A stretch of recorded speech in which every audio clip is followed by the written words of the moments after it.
Hello students, welcome to study hours. हम पढ़ रहे हैं क्लास 12th की पॉलिटिकल साइंस का चैप्टर नंबर 2। ये इस चैप्टर से रिलेटेड 6 पार्ट है।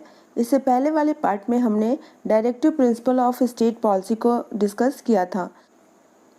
These are the guidelines for the state और द गवर्नमेंट।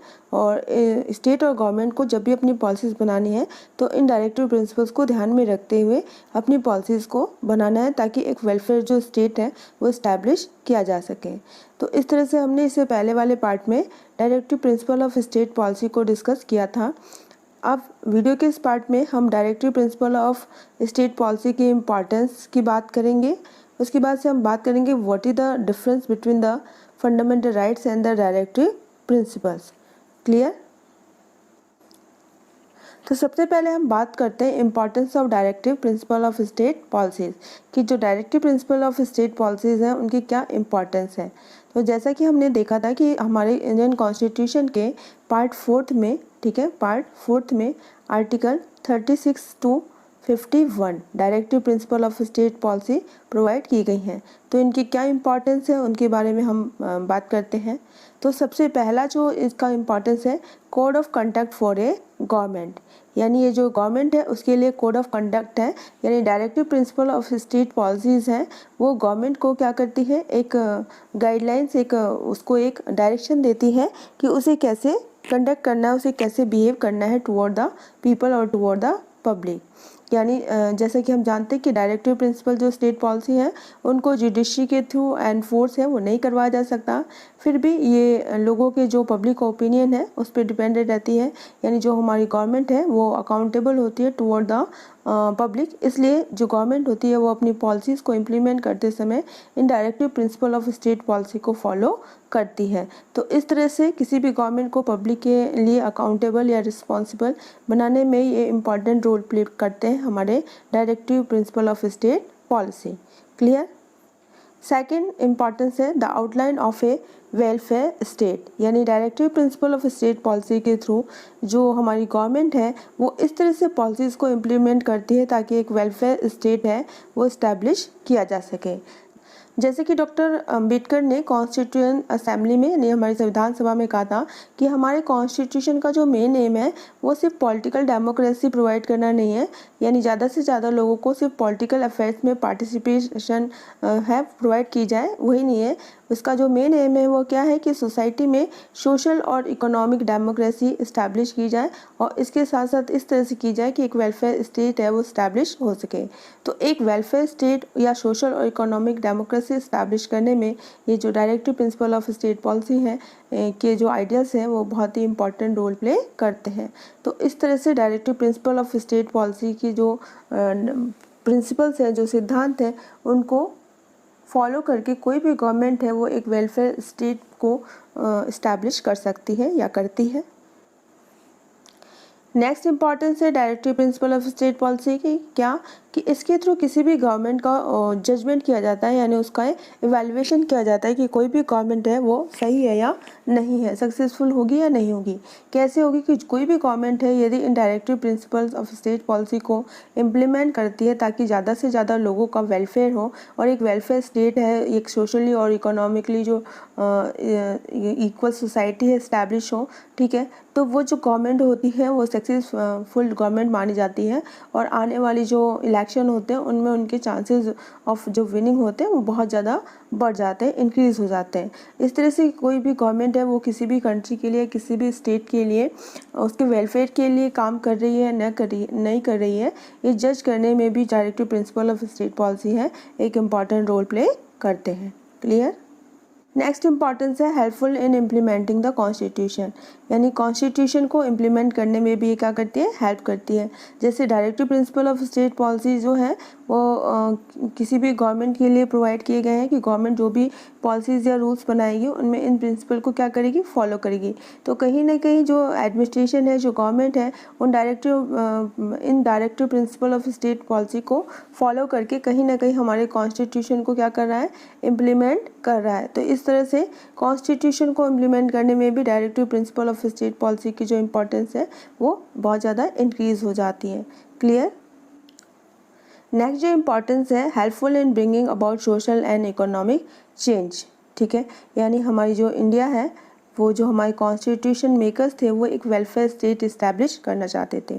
तो इस वेलफेयर स्टेट को इस्टेब्लिश करने में जो भी हमारी मैन है, वुमेन है, या जो भी वीकर सेक्शन है, उसको इकोनॉमिक सिक्योरिटी प्रोवाइड करना, इकोनॉमिक जस्टिस प्रोवाइड करना, ठीक है, equal opportunity of earning provide करना। इसके अलावा उनको जो वेल्थ है उसका जो सेंट्रलाइजेशन है उसको रोकना, या फिर मैन और वुमेन या चाइल्ड लेबर को सिक्योरिटी प्रोवाइड करना, या उनके एक्सप्लॉयटेशन को क्या करना, एलिमिनेट करना, दूर करना। ये सारे जो काम हैं वो कहीं ना कहीं directive principle of state policy के थ्रू द गवर्नमेंट किए जा रहे हैं, ताकि जो सोशल और इकोनॉमिक चेंजेस हैं वो सोसाइटी में या स्टेट में, कंट्री में इस्टेब्लिश किए जा सकें, ठीक है। तो इस तरह से जो हमारे कॉन्स्टिट्यूशन जो मेकर्स थे, जो फ्रेमर्स थे, जो एक वेलफेयर स्टेट इस्टेब्लिश करना चाहते थे, तो उस वेलफेयर स्टेट को इस्टेब्लिश करने के लिए जितने भी मीन्स है, जितने भी प्रिंसिपल्स हैं, वो directive principle of state policy में प्रोवाइड किए गए हैं। और इन directive principle of state policy को फॉलो करके एक वेलफेयर स्टेट है उसको इस्टेब्लिश करने की कोशिश की जा रही है। तो इस तरह से भी जो directive principle of state policy है उनकी इम्पोर्टेंस है, वो हमारे स्टेट के लिए, हमारे नेशन के लिए, हमारी कंट्री के लिए बहुत ज़्यादा क्या है, इम्पॉर्टेंट है। हमारा नेक्स्ट टॉपिक है कि what are the various programmes carried by the government with a view to implementing the directive principle of state policy.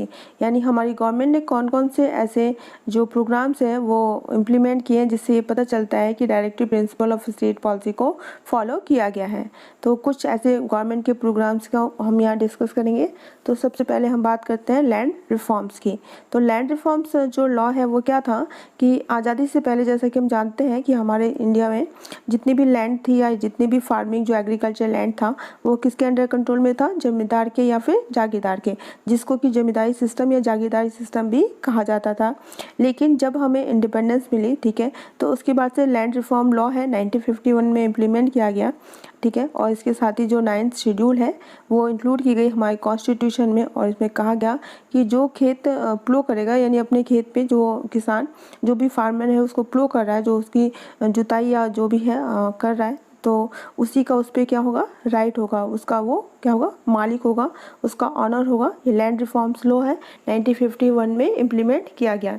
तो इसके थ्रू जो फार्मर्स है, जो एग्रीकल्चर फार्मर्स है, उनको उनके लैंड का, उन पे राइट्स, उनका जो अधिकार है वो दिया गया कि आप जिस खेत पे आप फार्मिंग करेंगे उसके मालिक भी कौन होंगे, उसके ऑनर भी कौन होंगे, आप होंगे। और इस तरह से जमींदारी सिस्टम और जागीरदारी सिस्टम है उसको अबॉलिश किया गया।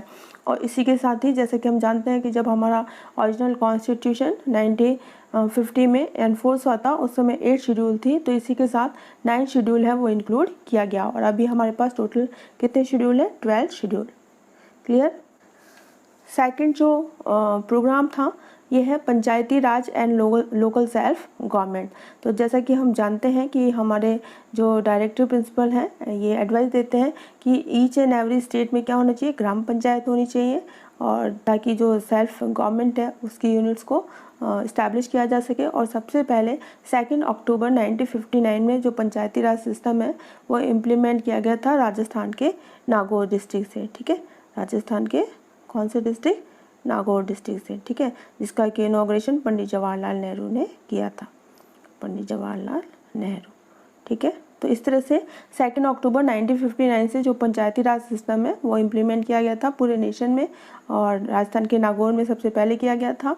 तो इस तरह से जो लोकल सेल्फ गवर्नमेंट है वो स्टार्ट की गई थी, इस्टेब्लिश की गई थी। क्लियर।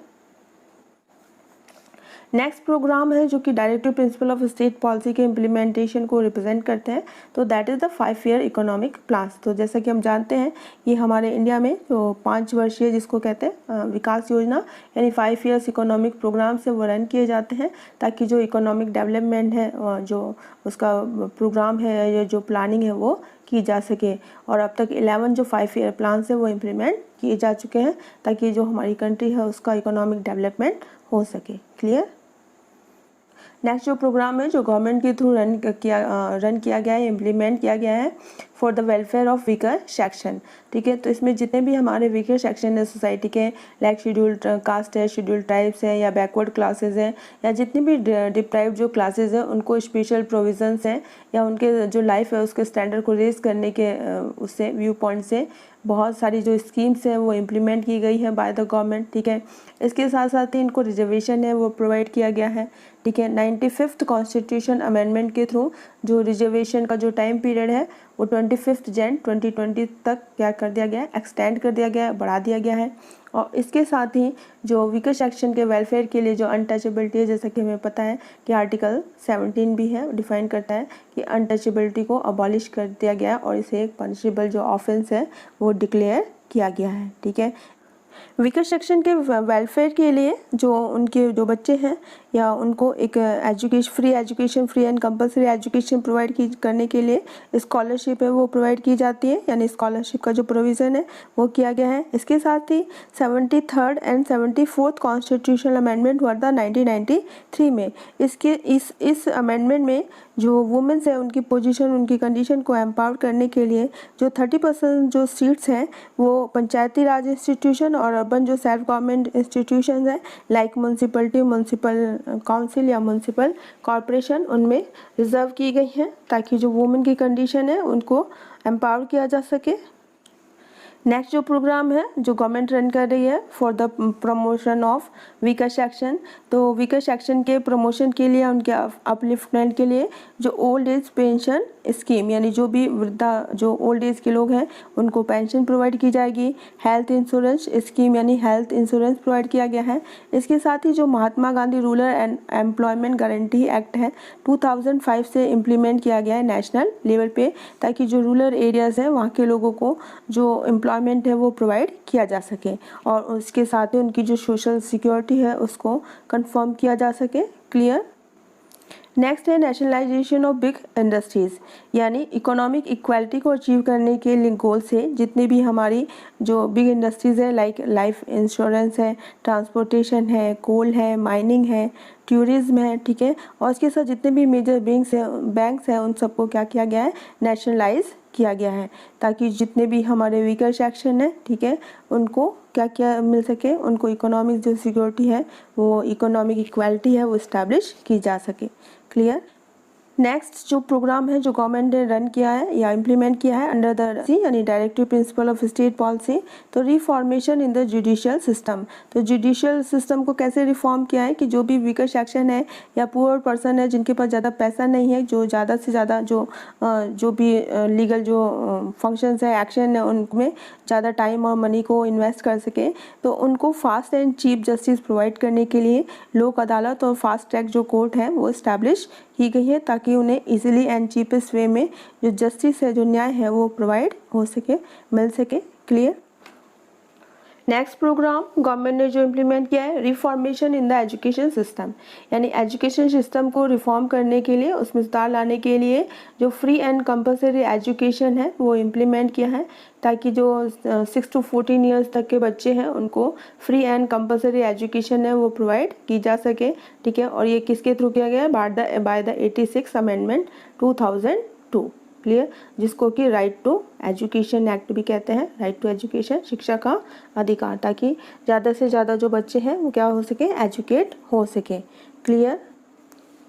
और ये जो फ्री एंड कंपलसरी एजुकेशन जो है वो 6 to 14 ईयर्स एज तक के बच्चों के लिए 86 कॉन्स्टिट्यूशनल अमेंडमेंट 2002 में इंक्लूड की गई थी, और इसके प्रमोट करने के लिए इसके साथ ही जो मिड डे मील प्रोग्राम से या सर्व शिक्षा जो अभियान है वो रन किए जा रहे हैं, ताकि ये जो गोल है उसको अचीव किया जा सके, ऑब्टेन किया जा सके, सभी बच्चों को एजुकेट किया जा सके अंडर द प्रोग्राम सर्व शिक्षा अभियान। ठीक है, मिड डे मील जो प्रोग्राम्स हैं उनमें बच्चों को स्कूल में ही फूड है वो प्रोवाइड किया जाता है, ताकि जो पुअर फैमिली या वीकर सेक्शन के जो बच्चे हैं वो अपनी लाइवलीहुड के लिए, जिनको पेरेंट्स अर्निंग के लिए भेज देते हैं, ना भेजें और उन्हें स्कूल में भेजा जाए, ताकि ज़्यादा से ज़्यादा जो बच्चे हैं वो एजुकेट हो सकें, जैसे कि आप सभी जानते हैं।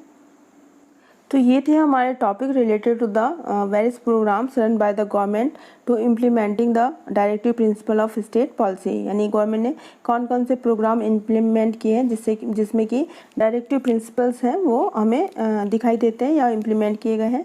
ठीक है, हमारा नेक्स्ट टॉपिक है कि what is the difference between the fundamental rights and the directive principle of state policy. तो जैसे कि हम जानते हैं कि हमारे फंडामेंटल राइट्स हैं और जो directive principle of state policy हैं दोनों ही इंडियन सिटीजन्स के वेलफेयर और उनके डेवलपमेंट के लिए है। ठीक है, दोनों का ही जो मेन एम है वो जो हमारी जो लाइफ स्टैंडर्ड है, लाइफ स्टेटस है, उसको क्या बनाना है, उसको रेज करना है। ठीक है, फिर भी दोनों में कुछ डिफरेंसेस हैं और वो डिफरेंसेस क्या हैं।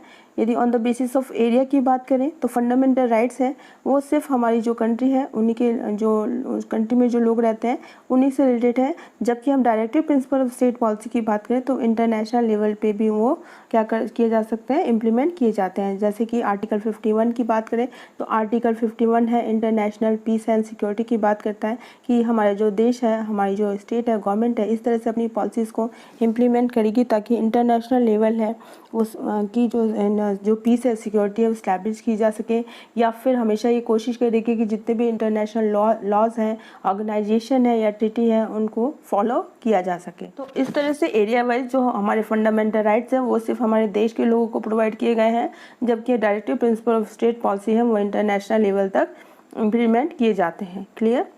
नेक्स्ट जो डिफरेंस है on the basis of objective, यानी उद्देश्य को लेके बात करें, एम को लेके, गोल को लेके बात करें तो हमारे जो फंडामेंटल राइट्स हैं उनका जो मेन जो एम है, मेन गोल है वो पॉलिटिकल डेमोक्रेसी इस्टेब्लिश करना है।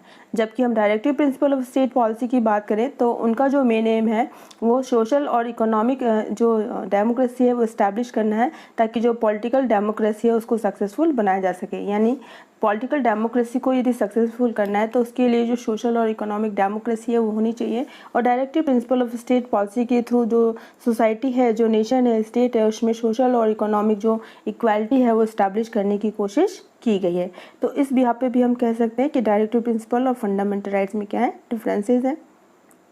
नेक्स्ट डिफरेंस है on the basis of form, यानी यदि फॉर्म यानी दोनों के रूप की बात करें, दोनों के फॉर्म की बात करें तो फंडामेंटल राइट्स क्या है, प्रोहिबिटिव है, यानी वो निषेधात्मक है। जबकि हम यदि डायरेक्टिव प्रिंसिपल्स की बात करें तो वो कैसे है, पॉजिटिव, यानी अफर्मेटिव एक्शन है फॉर द गवर्नमेंट की गवर्नमेंट ये इम्प्लीमेंट करेगी। जबकि फंडामेंटल राइट्स हैं वो क्या है, प्रोहिबिटेड की गवर्नमेंट ये नहीं करेगी, ऐसा नहीं करेगी कि किसी भी इंडियन सिटीजन के जो फंडामेंटल राइट्स हैं उनका क्या वायलेशन हो। क्लियर। तो दोनों का जो नेचर है वो क्या है, अपोजिट है। फंडामेंटल राइट्स है वो प्रोहिबिटिव है जबकि हमारे या नेगेटिव फॉर्म में है, जबकि हमारे जो डायरेक्टिव प्रिंसिपल है वो पॉजिटिव या अफर्मेटिव एक्शन है for the government. Next differences है ऑन अदर बेसिस यदि बात करें तो फंडामेंटल राइट्स की बात करें तो fundamental rights her each and every जो इंडियन सिटीजन है, इंडिविजुअल है, उससे रिलेटेड है। जबकि डायरेक्टिव प्रिंसिपल्स की बात करें तो उनका जो रिलेशन है वो किसके साथ है, सोसाइटी के साथ। यानी डायरेक्टिव प्रिंसिपल है वो ओवरऑल सोसाइटी के लिए है, जबकि फंडामेंटल राइट्स हैं वो ईच एंड एवरी सिटीजन को प्रोवाइड किए गए हैं। क्लियर। इसके साथ ही यदि बात करें तो फंडामेंटल राइट्स हैं वो ईच एंड एवरी सिटीजन्स हैं, वो उसका फंडामेंटल राइट्स है, जबकि जो डायरेक्टिव प्रिंसिपल्स हैं वो ईच एंड एवरी पर्सन को प्रैक्टिकल फॉर्म में अभी तक कम्प्लीटली प्रोवाइड नहीं किए गए, यानी कहीं ना कहीं इनको अभी तक पूरी तरह से इम्प्लीमेंट नहीं किया जा सका है। नेक्स्ट जो डिफरेंस है between the fundamental rights and directive principle वो क्या है कि जो फंडामेंटल राइट्स है यानी जो मौलिक अधिकार है वो जस्टिसेबल है, यानी यदि हमारे फंडामेंटल राइट्स का वायलेशन होता है तो जैसा कि हम पहले ही बात कर चुके हैं, सुप्रीम कोर्ट और हाई कोर्ट में हम क्या कर सकते हैं, अपील कर सकते हैं। पर यदि डायरेक्टिव प्रिंसिपल की बात करें तो ये सिर्फ इंडिकेटर्स हैं सोशल एंड इकोनॉमिक डेवलपमेंट के लिए, यानी यदि कोई भी स्टेट है, कोई भी गवर्नमेंट है, यदि अपनी पॉलिसीज़ में इन डायरेक्टिव प्रिंसिपल्स को यदि फॉलो या इम्प्लीमेंट नहीं करती है तो उसके अगेंस्ट में हम सुप्रीम कोर्ट या हाई कोर्ट में अपील नहीं कर सकते। यानी जो directive principle of state policy है वो क्या है, जस्टिसेबल नहीं है। तो ये थे हमारे difference between the directive principal and state policies. Clear. तो अब तक हमने 3 टॉपिक्स को कवर किया है, हमारे importance of directive principle of state policy, उसके बाद से हमने कुछ गवर्नमेंट के प्रोग्राम देखे जिनके थ्रू जो इम्प्लीमेंटेशन है डायरेक्टिव प्रिंसिपल्स का वो रिप्रेजेंट होता है। उसके बाद से हमने बात की कि what are the differences between the directive principles and fundamental rights. Clear. तो स्टूडेंट्स ये था आज का हमारा topic related to directive principle of state policy. I hope आपको ये टॉपिक समझ में आया होगा। फिर भी यदि इस टॉपिक से रिलेटेड आपकी कोई प्रॉब्लम्स हो तो कमेंट बॉक्स में कमेंट करके आप मुझसे पूछ सकते हैं। I will try to sort out your problem. और यदि वीडियो आपको अच्छा लगा हो तो please like, share and subscribe करना ना भूलें। तो मिलते हैं हमारी नेक्स्ट ऑनलाइन क्लास में एक नए वीडियो के साथ। Thank you very much.